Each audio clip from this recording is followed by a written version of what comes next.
اس لیے کہ جب ہم خلفائے راشدین کی بات کریں، صحابہ کرام کی بات کریں، اہل بیت اطہار کی بات کریں، اگر ہم تابعین تبع تابعین کی بات کریں، اقواس اقطاب ابدال کی بات کریں، تو لوگ کہتے ہیں یہ مثال ہمارے لیے نہیں، وہ بہت اونچے لوگ تھے، ہم تو ان کی اتباع نہیں کر سکتے، ہم تو ان کی پیروی نہیں کر سکتے، ہم تو ان کے دکھائے اور بتائے ہوئے راستے پر عمل نہیں کر سکتے، وہ مثال ہمارے لیے نہیں ہے۔ لوگوں کے ذہن میں یہ خناس پیدا ہو گیا ہے، یہ نہیں سوچا کہ نبی پاک نے جو زندگی گزاری ہے وہ ہمارے لیے گزاری ہے، ورنہ حضور علیہ الصلوۃ والسلام کو یہ انداز حیات اختیار کرنے کی ضرورت نہیں تھی۔ سرکار کو کیا پڑی تھی کہ اپنے نالین پاک کو خود مرمت فرماتے؟ ہمیں ایک نوکر مل جائے ہم اس کا جینا حرام کر دیتے ہیں، سارے کام اس کے سر ٹھوک کے اور خود مزے سے گھر میں بیٹھ جاتے ہیں، اور اس سے ایک کام نہ ہو تو اس کے سارے کیے کرائے کا پانی پھیر دیتے ہیں، اور ایک کام نہ ہونے والا اسی کے حوالے سے تبرہ پڑھنا شروع کر دیتے ہیں۔ یہ طریقہ ہے یا نہیں ہے؟ لیکن ذرا اس ہستی کا تصور کرو جس کے ایک اشارے پر ہزاروں صحابی گھر بار لٹانے کے لیے تیار ہیں، سروں کے نذرانے پیش کرنے کے لیے تیار ہیں، اور پھر بھی یہ سمجھتے ہیں کہ غلامی کا حق ادا نہیں ہوا۔ وہ جس کے ایک اشارے پر ارے فرشتے بھی خدمت میں حاضر ہیں، چلو فرشتوں کی بات رہنے دو، وہ جنبش وہ انگلی کی حرکت سے چاند کا دو ٹکڑے ہونا رہنے دو، وہ سرکار کے ہاتھ سے سورج کا بندھا ہوا واپس آنا رہنے دو، اتنا تو مانو گے نا کہ وہ ہزاروں صحابہ کرام وہ خدمت کے لیے مستعد ہیں، تیار ہیں، آمادہ ہیں، بلکہ بے قرار ہیں، لیکن سرکار اپنی نالین پاک کو خود مرمت فرما رہے ہیں، اپنے مقدس کپڑوں پر خود پیوند لگا رہے ہیں۔ یہ کس لیے تھا؟ بھئی آج اگر کوئی صاحب حیثیت ہو اور پیوند لگے کپڑے پہننا شروع کر دے اور یہ اپنی جوتی کی مرمت کو شروع کر دے تو لوگ تو باتیں بنائیں گے نا، تانے دیں گے، آوازیں کسیں گے کہ یہ بڑا کنجوس ہے، یہ اپنی دولت پر سانپ بن کے بیٹھا ہوا ہے، ذرا دیکھو تو صحیح اللہ نے اسے کتنا نوازا ہے، لیکن اس کے باوجود اس کا عالم یہ ہے کہ موچی کو 2 پیسے دیتے ہوئے اس کا دل دکھتا ہے اور اپنے جوتے کو خود سی رہا ہے۔ اگر کوئی آج صاحب حیثیت شخص یہ کام کرے تو اس کو تانا دیا جائے گا، لیکن حضور علیہ الصلوۃ والسلام نے یہ انداز حیات اختیار فرمایا تو یہ سرکار کی عظمت کی دلیل ہے۔ وہ اس لیے کہ یہ مجبوراً یہ کام نہیں تھا، کسی طمع یا حرص کی وجہ سے نہیں تھا، یہ تو اپنی امت کی تربیت کے لیے تھا۔ یہ سرکار نے گویا یہ بتایا کہ اے میرے غلاموں، میرے اشارے پر ٹوٹ پڑنے کے لیے، کام کرنے کے لیے تو ہزاروں صحابی موجود ہیں، لیکن تمہیں تو اپنا کام خود کرنا پڑے گا نا۔ تو اگر میں نے تمہارے لیے مثال نہ چھوڑی تو تمہیں شرم آئے گی، تمہیں ندامت ہوگی۔ جناب والا ذرا غور کیجئے، یہ اسلام کی صداقت اور اسلام کی سچائی اور اسلام کی حقانیت کی کتنی بڑی دلیل ہے کہ جو اصول اسلام نے دیے ان اصولوں کو اگر غیر مسلموں نے اپنایا ہے تو انہوں نے بھی ترقی کی ہے۔ ہمارے نوجوان جو یہاں اس چکر میں رہتے ہیں کہ وائٹ کالر جاب ملنی چاہیے، ہم ٹیبل پہ بیٹھ کے کام کریں، چاہے وہ کلیریکل پوسٹ کیوں نہ ہو، لیکن یہ محنت مزدوری کرنا یہ ہماری شان کے لائق نہیں ہے۔ بھئی ہم اچھے خاندان کے چشم و چراغ ہیں، ہم نے چاہے میٹرک کی صحیح ایک ڈگری لے لی ہے، اس لیے محنت مشقت کرنا یہ ہمارے لیے باعث عار ہے، لیکن یہ بچے یہاں پر میٹرک کر کے، بلکہ میں مثال دوں کہ نیو یارک جیسے شہر میں، واشنگٹن جیسے شہر میں MBBS ڈاکٹر ٹیکسی چلا رہے ہیں، وہاں پر ٹیکسی چلانا باعث شرم نہیں، وہاں محنت کرنا باعث عار نہیں، وہ اس لیے کہ انہوں نے اپنے معاشرے میں محنت کی عظمت کو اجاگر کیا اور یہ بتایا ہے کہ جو محنت کر کے کماتا ہے چاہے وہ بظاہر ادنا کام بھی کرے لیکن وہ معزز ہے، اس لیے کہ چوری تو نہیں کرتا نا، ڈاکہ تو نہیں ڈالتا، قومی خزانے میں لوٹ مار تو نہیں کرتا، اس کے ہاتھ کسی بے گناہ کے ارمانوں کے خون سے تو رنگے ہوئے نہیں ہیں، اس لیے وہ باعزت ہے۔ لیکن ہمارے ہاں کوئی اسمگلر ہے لیکن اس کے پاس پیسہ ہے، کوئی عوامی قوم کے خزانے پر ڈاکہ ڈالنے والا ہے، کرپشن کے وہ نئے معیار بنانے والا ہے، لیکن چونکہ اس کے پاس پیسہ ہے اس لیے ہمارے لیے وہ باعث عزت ہے۔ وہاں پر ایسا شخص باعث عزت نہیں ہوگا، وہ عدالت کے کٹہرے میں کھڑا ہوگا، وہاں پر اس پر تھو تھو ہوتی ہوگی، چاہے وہ اپنے ملک کا صدر کیوں نہ ہو، دنیا کی واحد سپر پاور کا پریزیڈنٹ کیوں نہ ہو، لیکن اسے بھی عدالت میں جانا پڑے گا، اسے بھی جواب دہ ہونا پڑے گا، بے شک ان کے اخلاق کے ضابطے مختلف ہیں، وہاں پر فیصلے ہماری خواہشات کے خلاف ہو یہ اور بات ہے، لیکن کم از کم پتا تو چلا نا کہ صدر بھی تھا تو اس کو عدالت میں آنا پڑا، جواب دہی کرنی پڑی، وہ کچا چٹا بولنا پڑا اور اس کو اپنی غلطی کا اعتراف کرنا پڑا۔ یہاں پر تو عالم یہ ہے کہ جو وزیر اعظم کی بات تو دور کی بات ہے، ایک کونسلر اگر کوئی ظلم کر دے تو اس کو عدالت پہ کھینچنا ایک عذاب ہے، اس کو بلانا مشکل ہے، یہ کسی بڑے آدمی کی ناک کا بال ہے، اس کو بھلا کیسے ایک عام آدمی اور ملزم کی حیثیت سے ٹریٹ کیا جا سکتا ہے؟ حضور والا بات دور نکل گئی۔ میں سے ریاض کرنا چاہتا تھا کہ اسلام نے جو اصول چھوڑے تھے وہ جب غیر مسلموں نے اپنائے انہوں نے ترقی کی۔ مثال کے طور پر آپ دیکھیے، آپ نے مجھے یہاں اس محفل میں دعوت دی، یہاں پر مجھے تو فرمایا بعد از عشاء وقت ہے، ویسے تو بعد از عشاء اب بھی ہے، ظاہر فجر نہیں ہوئی، جب تک فجر نہ ہو بعد از عشاء چل رہی ہے، لیکن گمان یہ ہوتا ہے کہ عشاء کے بعد کے وقت سے مراد یہ ہے کہ 8:30 اور 9 بجے کا وقت ہوگا۔ اگر 8:30 9 بجے میں آ جاتا تو منتظمین پریشان ہوتے، میں حیران ہوتا۔ ایسا ہی ہے نا، آپ کسی دوست کو بلا دیں، مثلا آپ نے شادی کی، اب تو خیر شادی میں وہ کھانے وانے پہ پابندی ہے، لیکن اس کے باوجود پابندی ہونے کے باوجود آپ نے شادی کارڈ پہ 7 بجے کا بلاوا لکھا، 7 بجے کوئی آ جائے تو اسے میزبان نظر نہیں آتے، اسے پوچھنا پڑتا ہے میں غلط جگہ پہ تو نہیں آ گیا؟ ابھی تو کرسیوں اور شامیانوں کا چکر ہے، ابھی تو یہاں پر کسی شادی کا کوئی سنگن نظر نہیں آتی۔ پتہ یہ چلا کہ ہم کسی کو بلائیں تو گھنٹہ 1.5 گھنٹہ لیٹ ہونا it is well in time, وہ تو بالکل بر وقت آیا ہے نا، ٹھیک ہے نا، بلکہ بیفور ٹائم آ گیا ہے، قبل از وقت آ گیا ہے۔ لیکن اگر آپ کسی گورے کو بلائیں تو آپ کو خیال ہوگا نا کہ صحیح وقت پہ آ جائے گا، 8 بجے بلایا ہے تو 8 بجے وہ یہاں موجود ہوگا، ہمیں دھیان رکھنا چاہیے۔ ایسا ہے یا نہیں ہے؟ جب بھی ہم کسی کو وقت بتائیں پوچھتا ہے جی پاکستانی وقت بتا رہے ہیں یا انگریزی وقت بتا رہے ہیں؟ حالانکہ کیا آپ یہ جانتے ہیں کہ دنیا کے تمام مذاہب میں وقت کی پابندی کا جو احساس اسلام نے دلایا ہے وہ تو کسی اور مذہب نے نہیں دلایا۔ تم نے نماز پڑھنی ہے تو خاص وقت پہ پڑھنی ہے، روزہ رکھنا ہے تو خاص وقت پہ رکھنا ہے، کھولنا ہے تو خاص وقت پہ کھولنا ہے، ارے حج ادا کرنا ہے تو خاص ایام میں کرنا ہے، اور وہاں پر بھی وقت کا خاص لحاظ رکھنا ہے۔ شیطان کو کنکریاں مارنے کے لیے وقت کی قید موجود ہے، اور اگر اس وقت میں تم یہ فریضہ سر انجام نہ دے سکے دم لازم آ جائے گا۔ اگر عرفات سے تم غروب آفتاب سے پہلے چل پڑے تو دم لازم آ جائے گا۔ یہ وقت کی تمام پابندی، یہ احترام، یہ احساس، یہ تو اسلام نے دیا ہے نا، دنیا کے کسی اور مذہب نے نہیں دیا، اسلام نے تو دیا ہے، لیکن مسلمانوں نے اس کو فراموش کر دیا ہے۔ تو قصور اسلام کا نہیں ہے، قصور مسلمانوں کا ہے۔ بتانا یہ چاہ رہا تھا کہ اسلام نے تو ہمیں اصول دیے۔ آج ابھی کچھ عرصہ پہلے انگلینڈ میں تھا، لوگ کہتے ہیں جناب آپ پاکستان سے آئے ہیں، کہتے ہیں وہ اسلام کا قلعہ ہے، اس کا مطلب کیا ہے؟ وہ تو لا الہ الا اللہ ہے، وہ تو آفاقی ریاست ہے، وہ تو نظریاتی مملکت ہے، وہ تو محض اللہ رسول کے فرامین کو نافذ کرنے کے لیے مارز وجود میں آئی تھی۔ لیکن آپ ذرا اپنے پاکستان کا عالم دیکھیے، وہاں بھوک ہے، وہاں بے روزگاری ہے، وہاں مہنگائی ہے، وہاں ظلم و ستم ہے، وہاں بدعنوانی ہے، وہاں انسان کو کوئی پوچھتا نہیں، کسی شریف آدمی کی پگڑی اچھال دینا تو کوئی بات ہی نہیں ہے۔ جبکہ ہمارے ملک میں آئیے، یہاں پر دیکھیے، یہ انگریزوں کا ملک ہے، یہ کافروں کا ملک ہے، یہ غیر مسلموں کا ملک ہے، وہ لوگ جو جہنم کا ایندھن بننے والے ہیں یہ ان کا ملک ہے۔ لیکن دیکھیے اگر کوئی بے روزگار ہے اسے ان ایمپلائمنٹ الاؤنس ملے گا، اگر بچہ پیدا ہوا ہے پیدا ہوتے ہی اس کا وظیفہ مقرر کر دیا جاتا ہے، اگر کوئی بے گھر ہے تو اسے گھر دینا یہ حکومت کا درد سر ہے،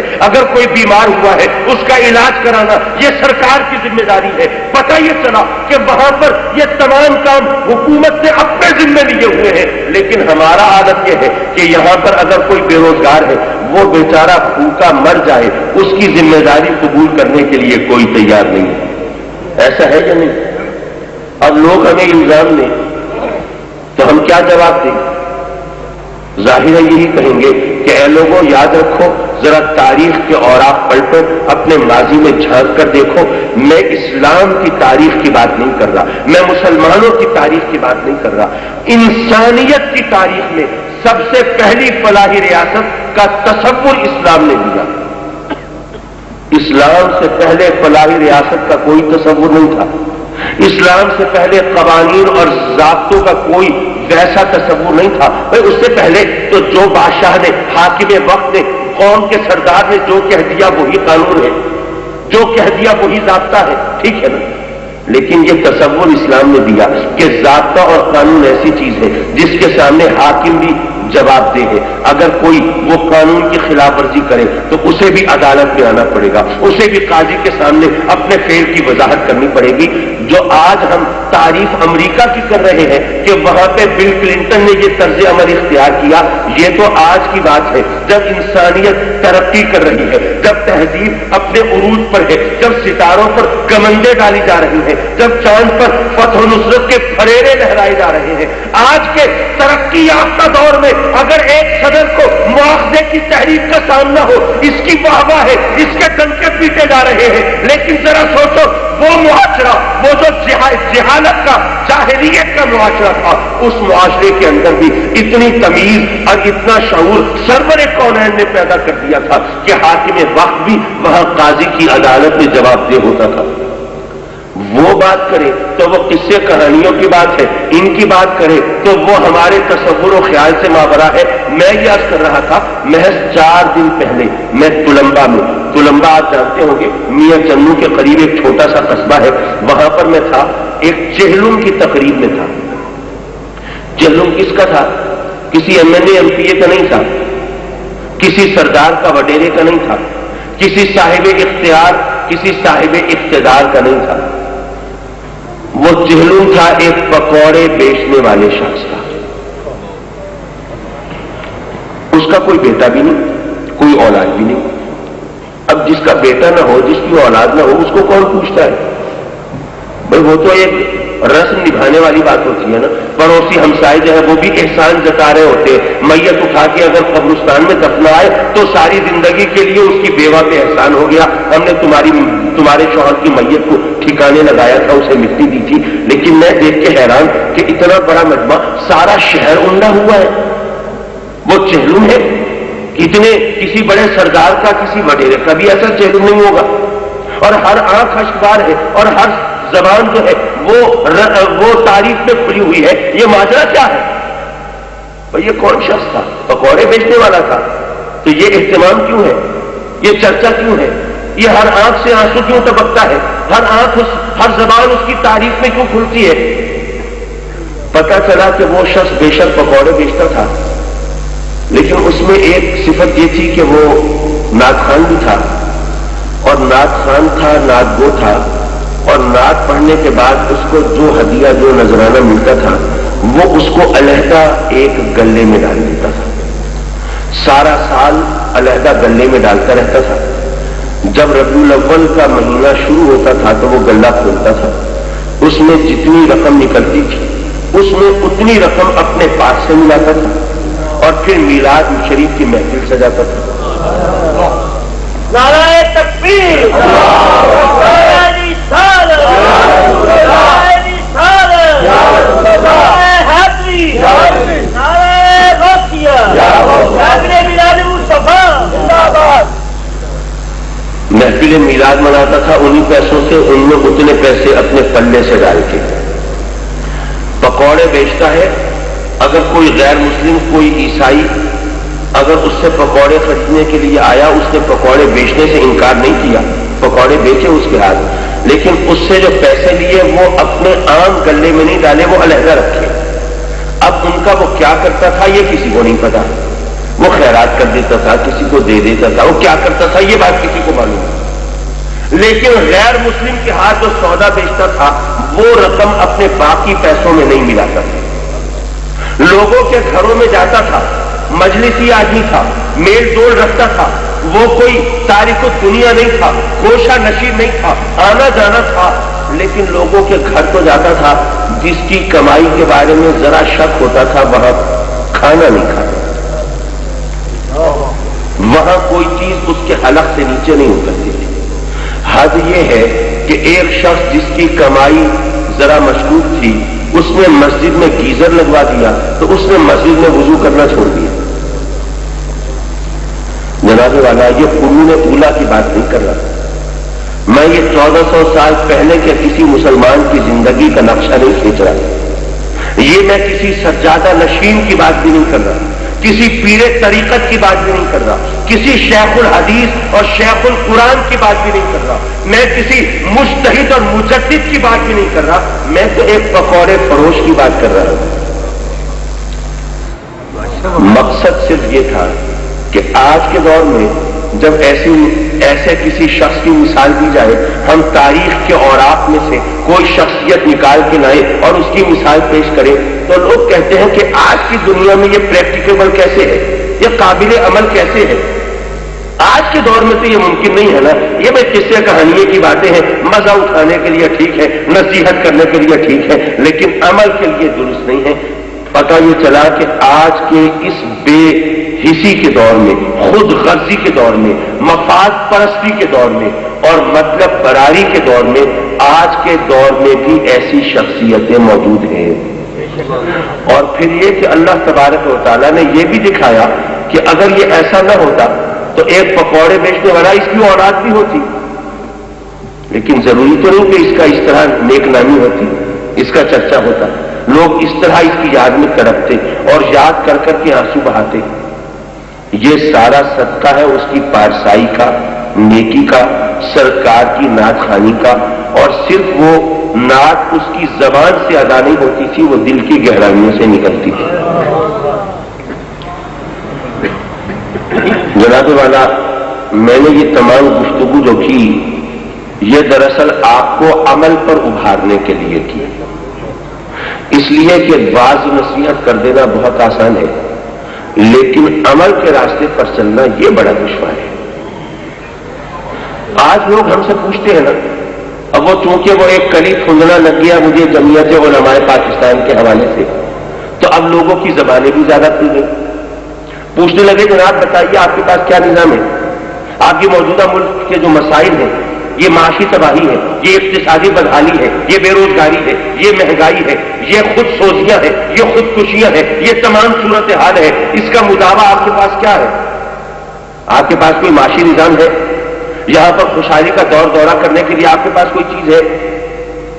میں نے کہا کہ بھائی بڑی سیدھی سی بات ہے، میں صرف جذباتیت سے بات نہیں کرتا، میں دلیل سے بات کرتا ہوں۔ جس ماحول میں، جس وقت میں، جس خطے میں حضور علیہ الصلوۃ والسلام جلوہ فگر ہوئے، وہ علاقہ کوئی بہت زرخیز علاقہ تھا، بہت کھیتی باڑی ہوتی تھی، فصلیں لہلاتی تھی، وہاں پر پانی کے بڑے چشمے بہتے تھے، وہاں پر بڑے شاندار باغات ہوا کرتے تھے۔ ایسا سلسلہ نہیں تھا۔ پتہ یہ چلا زراعت تھی بھی صحیح تو بہت تھوڑی اور محدود پیمانے پہ، وہ کھجوروں کے باغات تک، وہ بھی محدود علاقے میں، ایسے ہی ہے۔ اچھا وہ علاقہ ایسے، بھائی ٹھیک ہے آج وہاں سے سیال سونا نکلتا ہے، تیل نکلتا ہے، لیکن اس وقت تو وہاں پر معدنیات کا بھی کوئی ایسا سلسلہ نہیں تھا۔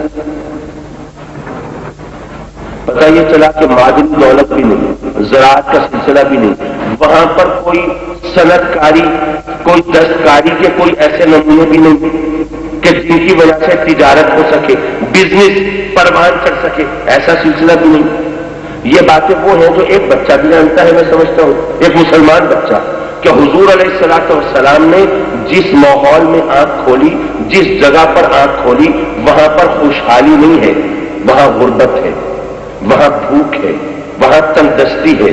وہ ماحول ایسا ہے جہاں پر دو وقت جس کو پیٹ بھر کے کھانے کو مل جائے اس کا شمار خوش نصیبوں اور خوش حالوں میں ہوتا ہے، ایسا ہے یا نہیں؟ خود حضور علیہ الصلوۃ والسلام نے شکم مبارک پر پتھر باندھے یا نہیں؟ جناب والا یہ صرف سرکار تو عالم نور مجسم صلی اللہ علیہ وآلہ وبارک وسلم کی حیات طیبہ کا نقشہ نہیں، بلکہ اس وقت ایک عام زندگی، ایک عام انسان کی زندگی اسی جگہ پہ تھی۔ وہاں پر ایک وقت کھانے کو مل گیا، دوسرے وقت کے لیے فکر ہے یہ ملے گا یا نہیں ملے گا۔ ہر شخص وہاں پر خوشحال نہیں تھا۔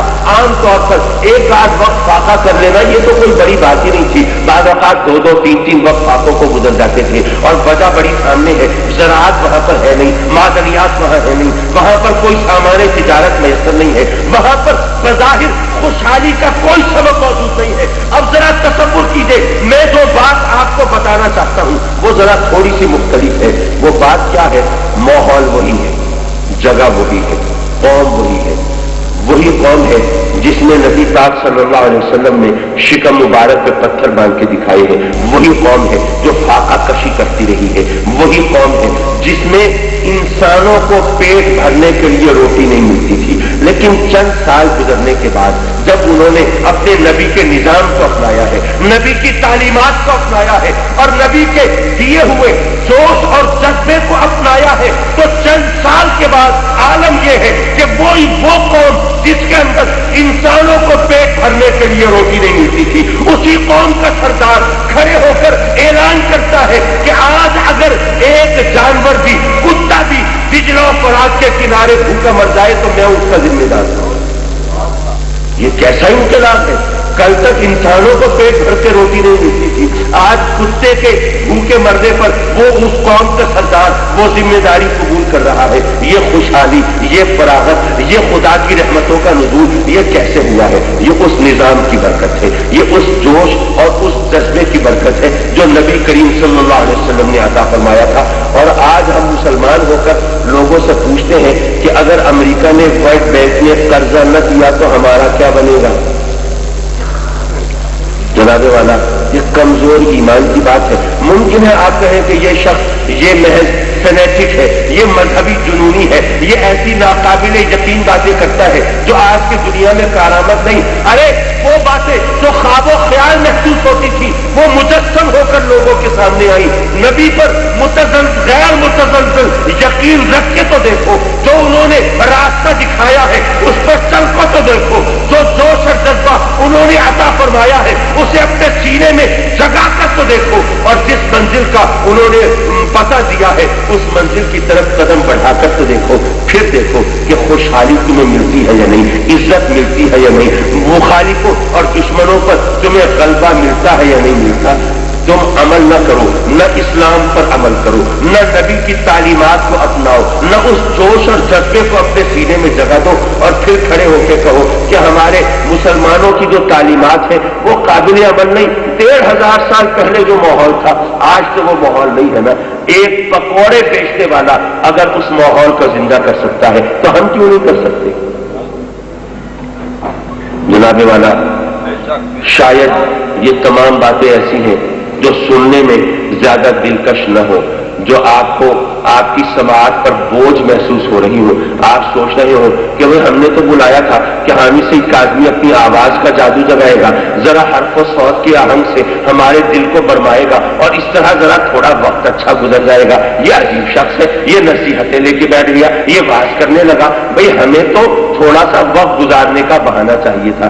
حضور، اگر میں آپ کی توقعات پر پورا نہیں اترا اس کے لیے میں نادم ہوں، شرمندہ ہوں، لیکن ہم اہل سنت اگر بزرگوں کے آراز کو اپنے لیے راہ عمل کے تعین کا ذریعہ نہ بنائیں تو پھر یہ غیروں کے اعتراضات بھی درست ہیں۔ بھئی اعتراضات تو یہی ہے نا کہ تم نے عورتوں کو میلہ ٹھیلا بنا لیا، وقت گزارنے کا بہانہ بنا لیا، یہ تفریح کا ذریعہ بنا لیا، اور تم نے یہاں ہدایت کا راستہ اختیار نہیں کیا۔ یہ تمام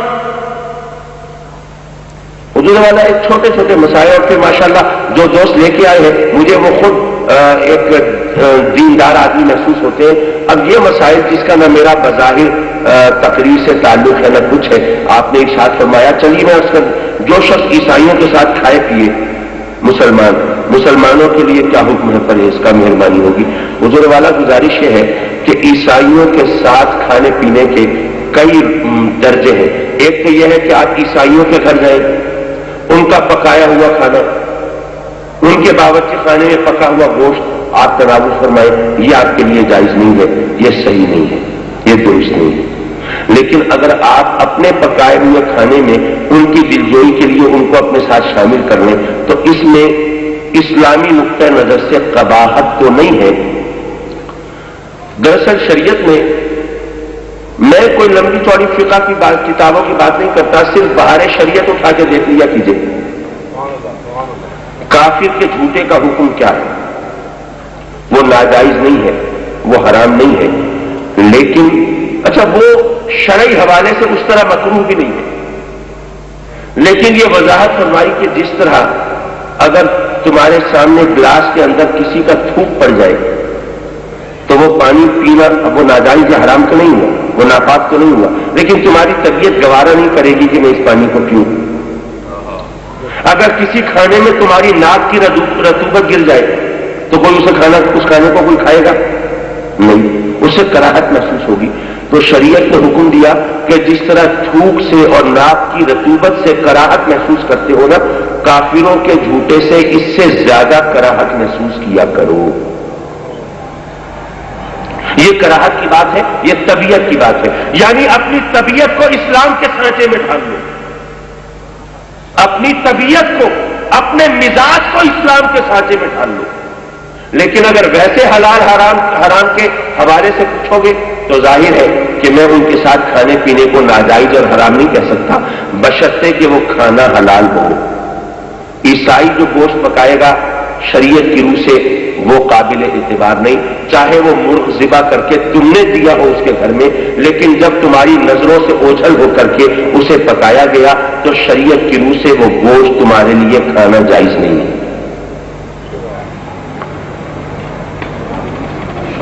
حضور والا، میں اپنی گفتگو کو سمیٹ رہا تھا اور آپ کی خدمت میں یہ عرض کر رہا تھا کہ اگر ہم اپنے اوپر چیک اینڈ بیلنس کی کیفیت رکھیں، اگر خود احتسابی کے عمل سے گزرے تو پھر ہمیں اغیار کی طرف سے کوئی پریشانی نہیں ہوگی۔ بھئی آراز ہونے چاہیے اپنے لوگوں کی تربیت کے لیے، ان کو درس عمل دینے کے لیے، صحیح اور غلط کا شعور پیدا کرنے کے لیے، لیکن اگر آراز کی محفل ہے محض تفریح کا ذریعہ، وقت گزارنے کا بہانہ، وہ ایک میلہ ہے، وہاں پہ آئے ہیں ذرا وقت اچھا گزر جائے گا، چلو شاپنگ بھی ہو جائے گی، کوئی ہم آ کے سوینئر بھی لے لیں گے اور اس طرح ایک نشانی ہو جائے گی کہ فلاں میلے میں گئے تھے، یہ چیز خرید کے لائے تھے۔ اگر یہ صورتحال ہے تو پھر اغیار کے ہمارے مخالفین کے اعتراضات ہم ان کا صحیح طور پر رد نہیں کر سکیں گے۔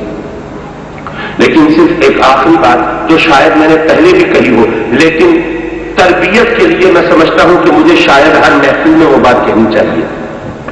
ہم پر الزام ہے فرقہ واریت کا۔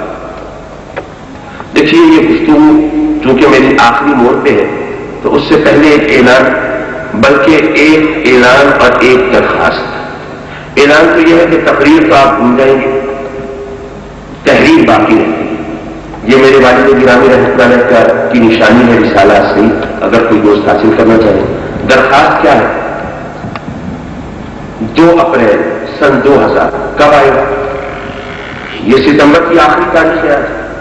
اکتوبر، نومبر، دسمبر، جنوری، فروری، مارچ، 6 مہینے گزرنے کے بعد جو 2 اپریل آئے گا اتوار کا دن ہے۔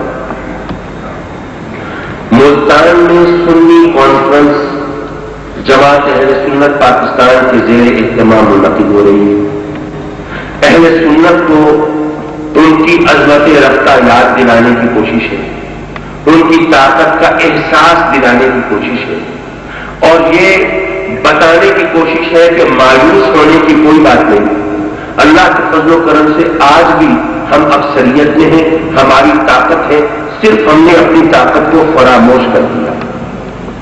اس طاقت کا احساس دلانے کے لیے ہم نے وہاں پر ہتھیاروں کی نمائش نہیں کرنی، ہم نے وہاں پر بارود کی بو نہیں پھیلانی، ہم نے وہاں پر قتل و غارت گری کا حکم نہیں دینا، ہم نے وہاں پر لوگوں کو آج کے لیے ان کا قتل مباح قرار نہیں دینا۔ ہم نے صرف یہ بتانا ہے کہ اے سنیوں، جنہوں نے پاکستان بنایا ہے، جنہوں نے یہ مملکت خداداد حاصل کی ہے اور جو اس کی بقا کی ضمانت ہے، خدا کے لیے ہوش میں آؤ، خدا کے لیے اپنا مقام پہچانو اور دیکھو کہ تم کتنے ہو۔ اگر ایک رخ پر کھڑے ہو کر تم پیشاب کر دو تو تمہارے مخالف تو اس پیشاب میں بہہ جائیں گے، لیکن ایک رخ تو کرو۔ سنی کانفرنس 2 اپریل کو ملتان میں منعقد ہو رہی ہے۔ آپ جانتے ہیں میں چندہ بھی نہیں لیتا، میں لینا آتا بھی نہیں اور مانگ بھی نہیں رہا۔ خدا نہ خواستہ آپ خبر آ رہے ہو کہ اب یہ چندہ مانگنا شروع کر دیا، نہیں، میں چندے بھی نہیں مانگتا، مجھے اس طرح جوش و خروش سے وعدے لینا بھی نہیں آتا۔ لیکن اگر آپ مہربانی کریں اور میرے ساتھ ہاتھ اٹھا کے وعدہ کریں کہ 2 اپریل کو ملتان ملتان سنی کانفرنس میں آپ سب تشریف لائیں گے اور اپنے ساتھیوں کو لے کر آئیں گے. ذرا میں دیکھنا چاہتا ہوں کون سے دوست ہیں جو میری دلجوئی کرنا چاہتے ہیں. انشاءاللہ انشاءاللہ. حضرات محترم، یہ آپ وہاں تشریف فرما ہوں گے، یہ وعدہ مجھ سے نہیں ہے، یہ رب سے وعدہ ہے اور اس کے محبوب کی عظمت کے نام پر وعدہ ہے. بھائی میں نے وہاں پہ کوئی خطابات نہیں فرمانے، میں اپنے لیے نہیں بلا رہا، میں کسی اور شخص کے لیے نہیں بلا رہا، میں سنیوں تمہیں تمہارے کھوئے ہوئے وقار کو کے حصول کے لیے بلا رہا ہوں کہ جب تم آؤ گے تمہیں احساس ہوگا کہ ہم اتنے ہیں، ہماری اتنی طاقت ہے، تو تمہارے اندر جو جذبہ بیدار ہوگا پھر اس کو کوئی سلا نہیں سکے گا، کوئی کچل نہیں سکے گا. ویسے تو ملتان میں آپ آئیں گے تو سارے راستے ایک ہی طرف جا رہے ہوں گے. جب آپ 2 اپریل کو تشریف لائیں گے تو سارے راستے ایک ہی طرف جا رہے ہوں گے، لیکن قلعے پر ملتان قلعے پر نیشنل اسٹیڈیم کے اندر یہ سنی کانفرنس منعقد ہوگی.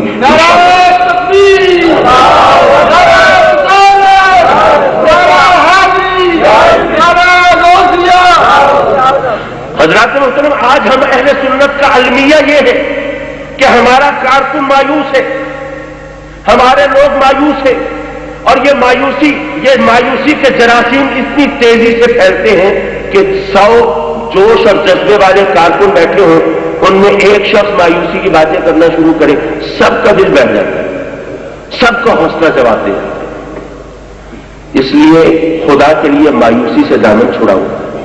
بس ذرا سوچئے، پچھلے دنوں پیر پگارا صاحب کا ایک بیان آیا، پڑھا آپ لوگوں نے؟ پیر پگارا صاحب نے بیان دیا کہ جی اب آنے والا وقت جو ہے وہ درود و سلام پڑھنے والوں کا وقت ہے. پڑھا تھا آپ نے، سنا تھا. پیر پگارا صاحب قابل احترام ہے، قابل عزت ہے، بہت بڑی گدی کی سجادہ نشین ہے، سبحان اللہ، لیکن وہ ہمارے تحریکی ساتھی کو نہیں ہے، وہ ہماری صفوں میں شامل نہیں ہے، وہ ہمارے نظریاتی اور فکری دوست نہیں ہے. ایک ایسا شخص جو ہماری صفوں میں نہیں ہے باہر کھڑے ہو کے کہتا ہے کہ آنے والا وقت ان لوگوں کا وقت ہے، تو ہمارا حوصلہ بڑھتا ہے یا نہیں بڑھتا؟ بڑھ جاتا ہے. ہمارے اندر امید کی ایک کرن پیدا ہوتی ہے، ہم ایک حوصلہ بیدار ہوتا ہے. ہم کہتے ہیں کہ پیر پگارا صاحب کا بیان آیا ہے، آنے والا وقت درود و سلام پڑھنے والوں کا وقت ہے، ذرا تیاری پکڑو، ذرا کمر ہمت کو کس کے باندھو، ذرا میدان عمل میں نکلو، آنے والا وقت ہمارا ہے. اے لوگوں ذرا سوچو، وہ شخص جو ہماری صفوں میں نہیں ہے، جو ہمارا ساتھی نہیں ہے، باہر کھڑے ہو کر اس نے ایک بیان دیا، اس سے اتنا حوصلہ بڑھا. اگر تم سب مل کر گلی کوچوں میں نکلتے ہوئے یہ کہنا شروع کر دو آنے والا وقت ہمارا وقت ہے، اس سے ماحول بدلے گا یا نہیں بدلے گا؟ لیکن تمہیں تو شرم آتی ہے بتاتے ہوئے کہ ہم سنی ہیں. ہم تو گھبراتے ہیں یہ کہتے ہوئے کہ ہمارا تعلق اہل سنت سے ہے. لوگ کہیں گے یہ تو وہ سیدھا ذہن رکھنے والے لوگ ہیں، یہ فرسودہ عقیدہ رکھنے والے لوگ ہیں، یہ گئے گزرے زمانے کے لوگ ہیں، آج کے جدید زمانے سے یہ ہم آہنگ نہیں ہیں. ہم تو احساس کمتری کا شکار ہیں.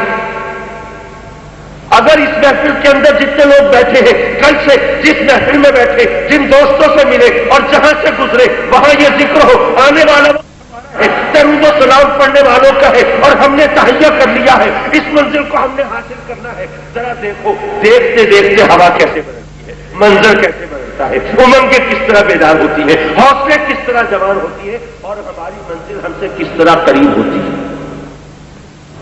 لیکن کچھ کرنا تو ہوگا نا. گھر میں بیٹھ کے دل چھوڑ دینا، اس کا تو کوئی فائدہ نہیں، اس سے وہ کچھ حاصل نہیں ہوگا. مجھے خدا کی ذات سے یقین ہے.